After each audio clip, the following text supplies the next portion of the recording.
Dear students, welcome to experiencetutor.com, and today's lesson is Class 12 Physics Electrostatics Part 10.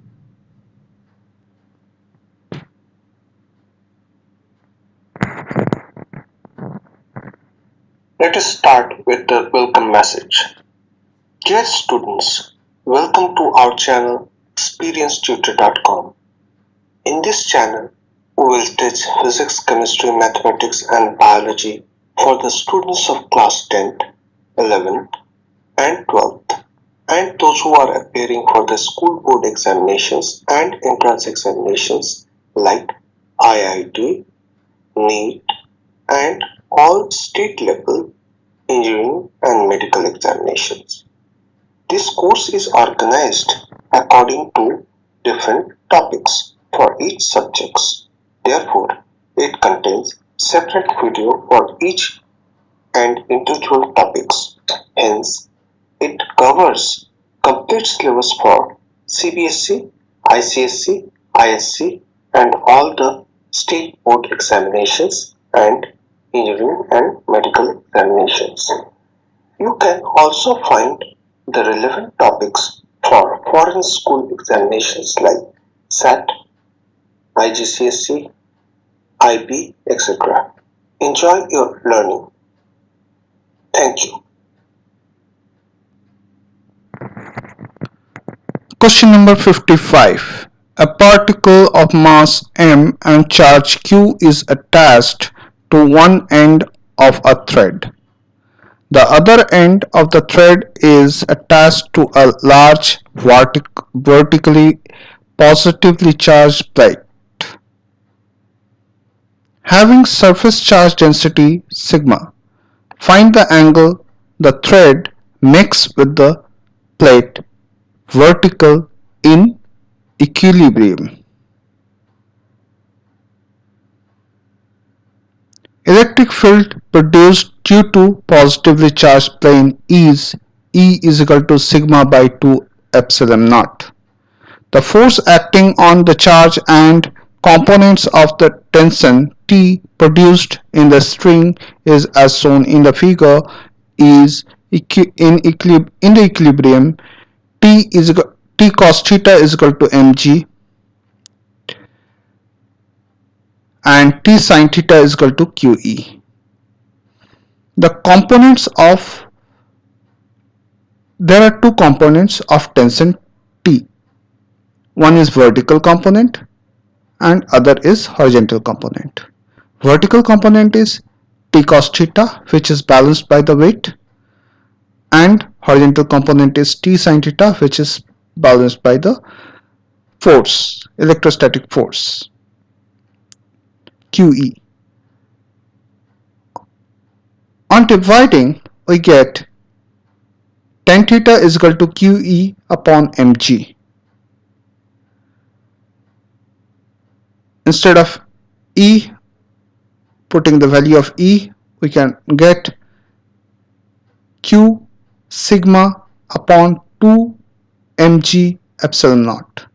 Theta is equal to tan inverse sigma Q sigma upon 2 mg epsilon naught.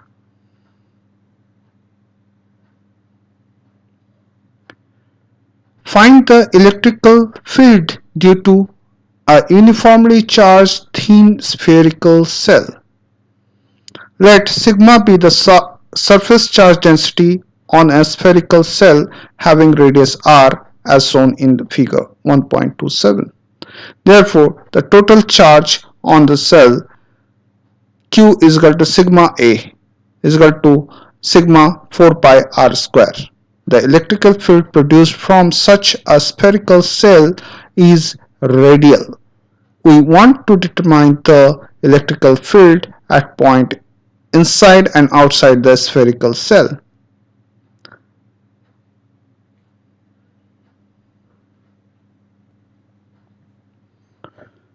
One, for point lying inside a cell, consider a spherical Gaussian surface of radius r dash. R dash is smaller than r, concentric with the cell. Since the charge enclosed by such a surface is zero, then according to Gauss law, E dot dA is equal to Q by epsilon naught is equal to 0, E is equal to 0. Thus, electric field inside the charged spherical cell is 0.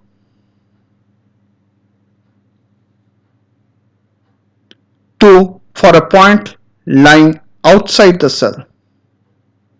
To determine the electric field outside the cell, consider a spherical Gaussian surface of radius r. R is greater than capital R. According to Gauss law, flux linked with this surface is equal integration of E dot dA is equal to Q upon epsilon naught. E dA cos 0 is equal to Q upon epsilon naught. E pi r square is equal to Q upon epsilon naught. E is equal to 1 by 4 pi epsilon naught Q upon r square. For an electric field on the surface of a cell, put r is equal to capital R. It will give E is equal to 1 by 4 pi epsilon naught Q upon capital R square. Equation 1.12.3 and equation 1.12.4 shows that for an electric field outside the sphere, the entire charge on a cell can be treated as concentrated at its center. Putting Q is equal to 4 pi f r square sigma in the equation 1.12.4. E is equal to 1 by 4 pi epsilon naught 4 pi r square upon r square sigma. Therefore, E is equal to sigma by epsilon naught into r square upon small r square. Figure 1.28 shows the variation of electric field intensity with distance from center O to the region outside the uniformly charged spherical cell. Inside the cell, E is equal to 0. Magnitude of E is maximum on the surface where small r is equal to capital R. However, outside the cell, the electric field decreases according to 1 by r square.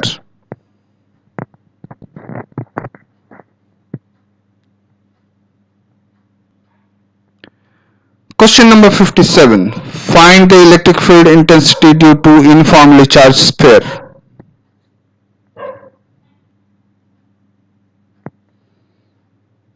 Let ρ be the volume charge density of a charged sphere having a radius capital R as shown in the figure 1.29. The charge inside the sphere is Q is equal to 4 by 3 pi r q rho.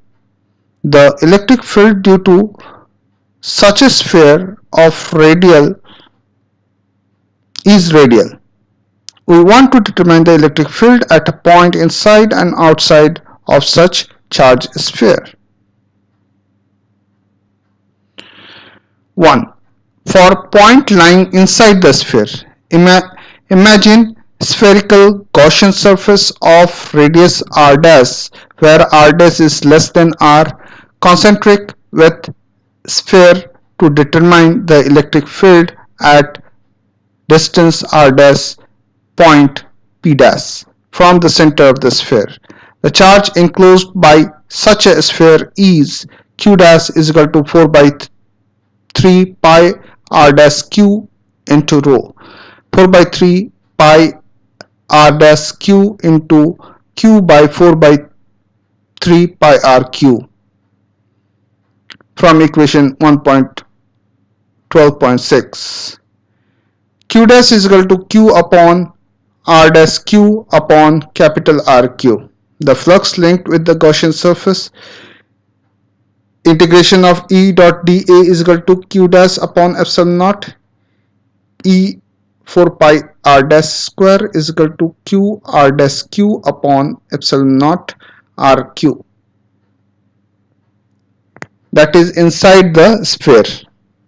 E is directly proportional to R dash.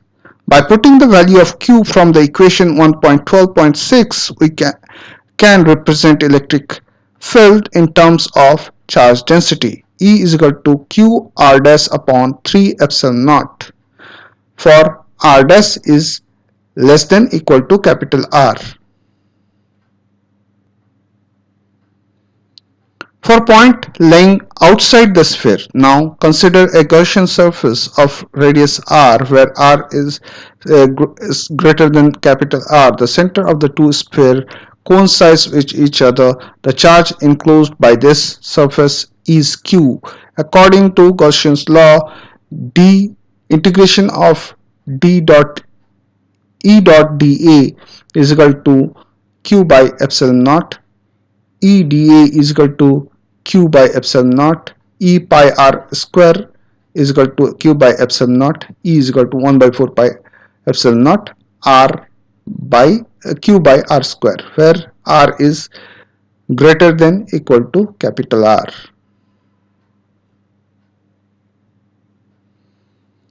This shows that the point outside the sphere, the entire charge of the sphere can be considered as co-centered at its center. Thus, for a point outside the sphere, E is directly inversely proportional to 1 by r square. E is directly proportional to 1 by r square, or you can say E is inversely proportional to r square. The above equation puts Q is equal to 4 by 3 pi r q into rho. We can have electric field in terms of rho. E is equal to rq into rho upon 3r square epsilon naught. Figure shows the variation of electric field intensity with distance r from center O to the region outside the charge sphere.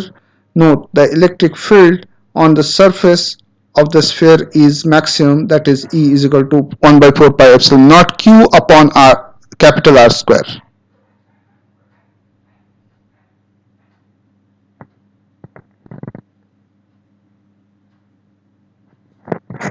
This is the end of this topic. If you like this video, please subscribe our channel and give us a like sign. Please click on the bell icon so that you get automatic notification when a new video is uploaded by us. Thank you for watching our channel.